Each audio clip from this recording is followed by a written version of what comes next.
আজকের আমার যে আলোচ্য বিষয় রাখা হয়েছে নারী জীবনের সার্থকতা।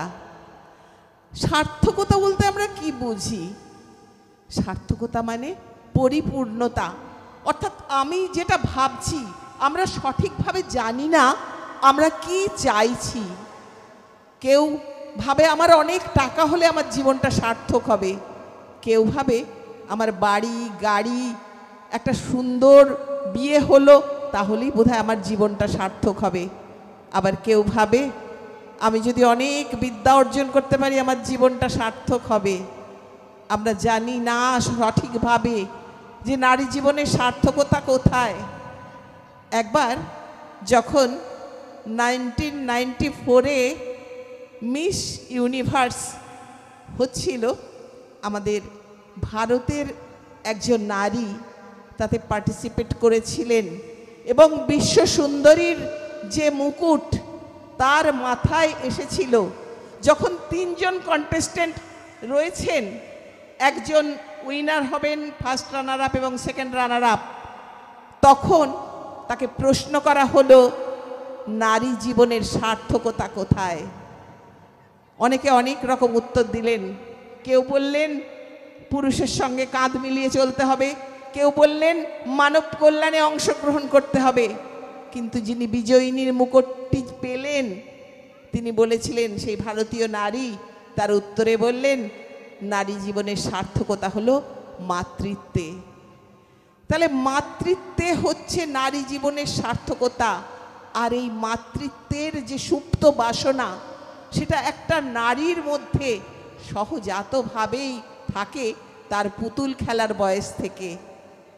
আমরা বিশ্বকবির লেখনীতে পাই, খোকা মাকে সুধায় ডেকে এলেম আমি কোথা থেকে, কোনখানে তুই কুড়িয়ে পেলি আমারে।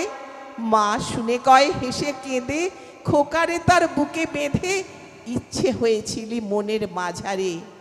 মনের এই সুপ্ত বাসনা যখন বাস্তবে মূর্ত হয়ে সন্তান রূপে মাতৃ জঠরে প্রবেশ করে, তখন থেকেই শুরু হয়ে যায় মায়ের দায়িত্ব।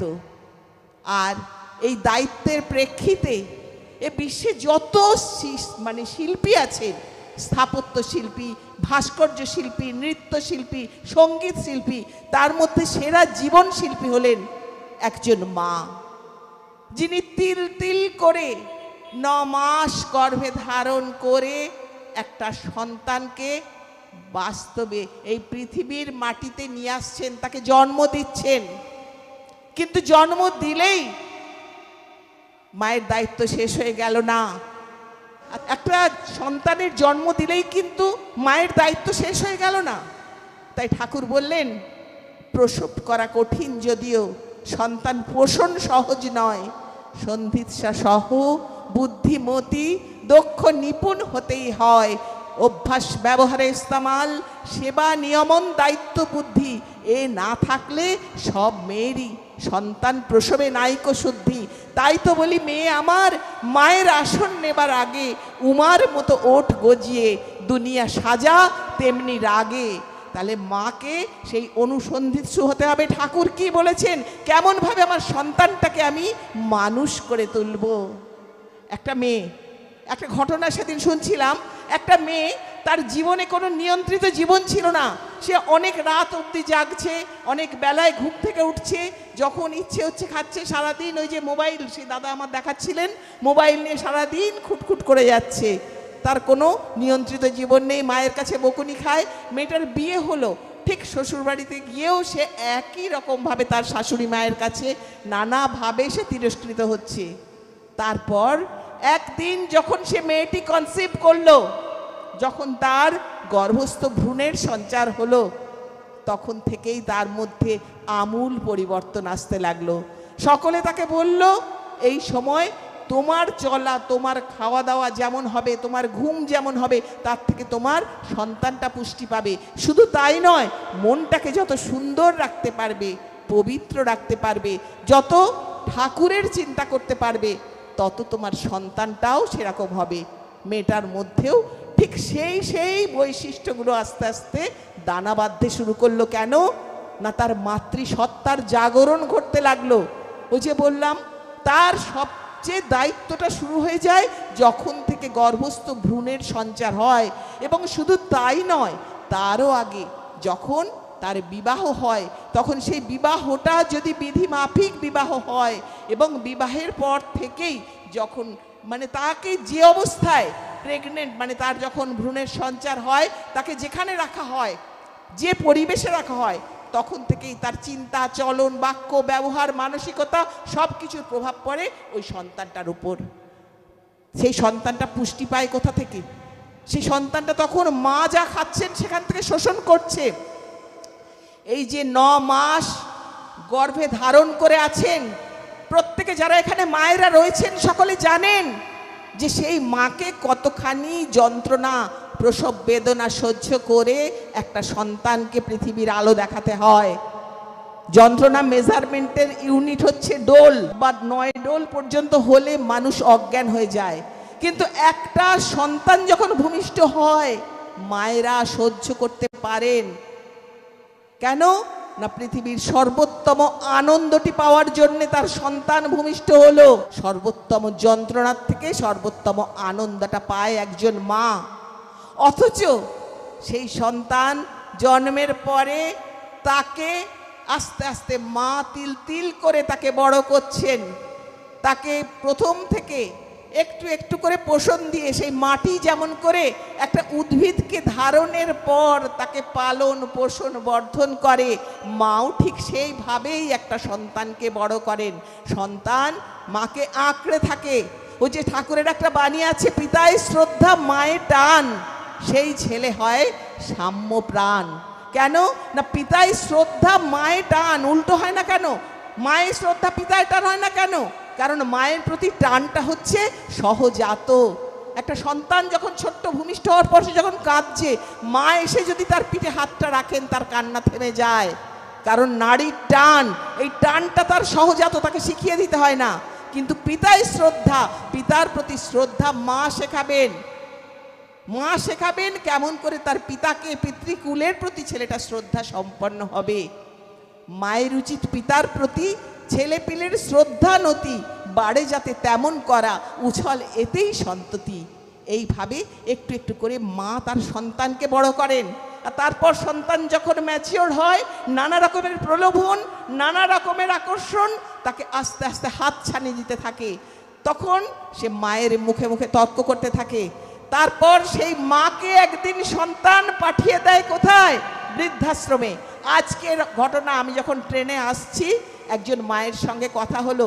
মাকে আমি জিজ্ঞেস করলাম, মা আপনি কোথায় যাচ্ছেন? মা বললেন, আমি কোথায় যাচ্ছি জানি না। আমার কোনো বাড়ি আমার আছে, কিন্তু আমার মেয়ে আমাকে মারে। আমি অবাক হয়ে বললাম, আপনার মেয়ে আপনাকে মারে?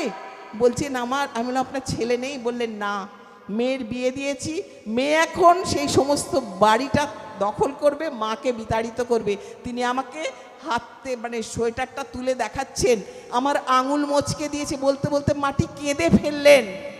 তাহলে এখানে কি করে আমরা বলবো যে নারীত্বের সার্থকতা মাতৃত্বে? তিনিও তো মা। তাই সন্তানটা ভূমিষ্ঠ যখন হবে, যখন গর্ভস্থ ভ্রূণের সঞ্চার হবে, তখন থেকে মায়ের উচিত সতর্ক হওয়া। ওই যে একটা ঠাকুরের কথা আছে, দেওয়ায় বাড়ে দম, আর নিলেই তা হয় কম। তাহলে দিতে হবে। কাকে দিতে হবে? সেই তখন থেকে, যখন থেকে গর্ভস্থ ভ্রূণের সঞ্চার হলো, তখন থেকেই যদি ইষ্টকে, অর্থাৎ যিনি এই বিশ্ব ব্রহ্মাণ্ডের মালিক, কারণ আমাদের চারপাশে অনেক অভাবী অভাজন রয়েছে, আমরা কজনকে দেব? যাকে দিলে সমস্ত দেওয়া পরিপূর্ণতা পায়, তাকে দিতে হবে সেই ছোট্টবেলা থেকে।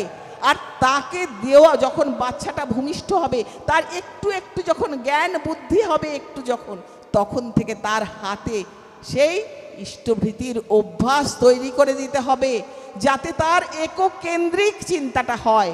প্রথমে সে তাকে, তার ওই সমস্ত কেন্দ্রবিন্দু থাকে মা, আর তারপরেই সেটাকে ইষ্টের দিকে ঘুরিয়ে দিতে হবে। কারণ পিতা মাতা শ্রেষ্ঠ জনে শ্রদ্ধা ভক্তি যাই রাখো না, ইষ্টানুগ না হলে তা আসবে না কো সম্বর্ধনা। তাই নারী মা যত ইষ্টকেন্দ্রিক হবেন, মা যত সন্তানকে ইষ্টকেন্দ্রিক ছোট থেকে করে তুলতে পারবেন, তাদের কিন্তু এইভাবে সন্তানের হাতে প্রহৃত হতে হবে না, তাদের বৃদ্ধাশ্রমে স্থান হবে না। এক বাবাকে রেখে এলো বৃদ্ধাশ্রমে, কেন না ছেলে অনেক উচ্চশিক্ষায় শিক্ষিত হয়েছে। পরে যখন ছেলে গেছে, বাবাকে বলছে, বাবা তুমি কাপড় জামা পরে রেডি হও। বাবা আনন্দে আত্মহারা হয়ে ভাবছেন, আমার ছেলে আমাকে নিতে এসেছে, বোধহয় আমার দাদু ভাইয়ের জন্মদিন। বাবা রেডি হয়েছেন, খুব মনে আনন্দ। ছেলে কি করলো? বাবার কাঁধে হাত রেখে একটা সেলফি তুললো, তুলে সেখান থেকে চলে গেল। বাবা বুঝতে পারলেন না, ভ্যাল ভ্যাল করে তাকিয়ে রইলেন। অন্যান্য যারা ছিলেন সেই বৃদ্ধাশ্রমে, তারা বললেন, আজকে পিতৃদিবস, পিতৃদিবসে ছেলে আপনার এই ছবি পোস্ট করে কত বাহবা পাবে।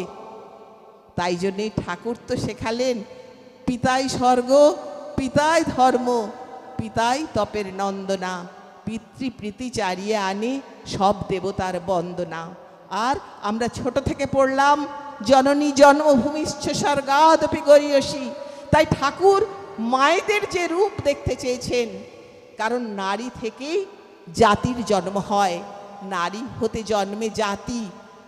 তাই নারীকে হতে হবে পরিশুদ্ধ, সুন্দর, এবং তার সমস্তটুকু দিয়ে, তার চাউনি, তার চলন, তার বাক্য, তার ব্যবহার, তার আচরণ, তার কর্ম, সবটুকু দিয়ে সে সমাজের মধ্যে তার অমৃতবর্ষী প্রেরণা দিয়ে সে একটা সন্তানকে যেমন সুনাগরিক করে গড়ে তুলবে, তেমনি পুরুষগণ এবং সমাজকে শিক্ষিত করে উচ্চতর সভ্যতায় পৌঁছতেও সাহায্য করে এক নারী। The true function of a woman is to educate not children only, but men to train to a higher civilization. Not only the rising generation, but also the actual society. তাই নারীকে হতে হবে কেমন? ঠাকুর যেমন তার রূপ দেখতে চেয়েছেন, ডান হাতে তার সেবা, বামে সান্ত্বনা, বুকে আবেগ অনুরক্তি, মুখে সহানুভূতি, নাসারন্ধ্রে স্নেহ মমতা, শ্রবণে বেদশ্রুতি, মস্তিষ্কে বোধ ও বিবেচনা, চরণে ক্ষিপ্রতা ও কর্মতৎপরতা, সর্বাঙ্গে বৃত্তি নিবেদন। নারী যদি এইভাবে নিজেকে সজ্জিত করতে পারে, তবেই তো আজ দেশের মা হয়ে উঠতে পারবে, জাতির মা হয়ে উঠতে পারবে। এই যে আজকে জায়গায় জায়গায় এত বৃদ্ধাশ্রম হচ্ছে, আজকে মায়েরা সন্তানের হাতে মার খাচ্ছে, আজকে শিক্ষা জগতে এত নৈরাজ্য, চিকিৎসা জগতে এত নৈরাজ্য কেন? পরম পিতার নাম সেখানে পৌঁছতে পারেনি। আজকে সেখানে আমরা মানুষগুলোকে তার চরণে নিয়ে আসতে পারিনি। তাই এই কাজের জন্য আমাদের অগ্রণী ভূমিকা নিতে হবে মায়েদের। কারণ ওই যে বললাম, একটা নারীর দায়িত্ব অনেকটা, তার সন্তানটাকে যেমন প্রকৃত মানুষ করে তুলতে হবে, সুসন্তান করে তুলতে হবে, ঠিক তেমনভাবেই দেশের প্রত্যেকটা সন্তানকে নিজে, ঠাকুর বললেন না, তুমি মানুষের মায়ের মতন আপনার হইতে চেষ্টা করো, তাহা কথায় সেবায় ও ভরসায় কিন্তু মেশায় নয়।